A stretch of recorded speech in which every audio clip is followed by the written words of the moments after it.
na inyong natanggap, na ibinigay ng ating mga kapatid na yan.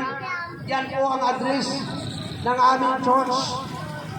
Welcome po kayo dyan na pumunta. Mayroon po kaming fellowship sa linggo.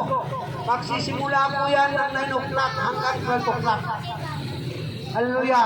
Welcome po kayo doon. At ang sino mang makarating sa lugar na yun, alam ko po, pagpapalain ka ng Diyos. Hallelujah. So, ayun po'y manalangin. Banal na Diyos at dakilang Ama na nasa langit, na makapangyarihan sa lahat ulit sa gabi nito. Kami po'y nagpapasalamat sa iyong kabutihan, sa iyong kadakilaan, sa buhay na ginawa mo sa amin. Salamat po Diyos sa pag-iingat mo sa aming buhay. Salamat sa divine protection na binigay ko sa aming buhay. Salamat po Diyos sa mga kapatid namin na ilabot ng tinig ko sa gabi ito. Lord, dalangin namin na sino mang magsasabuhay, magsasapuso at ipamuhay ang iyong mga salita na kanilang narinig ay maglima sa kanilang mga puso at isipan, sa kanilang mga espiritu at kaluluwa. In the name of Jesus.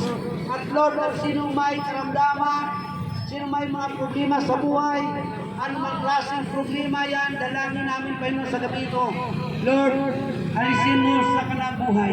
Mapagtagumpayan ang ibigay sa kanila at tagumpay sa lahat ng mga pagsubok sa kanilang buhay. Yung mga may negosyo, Panginoon, Lord, dalangin namin ikaw po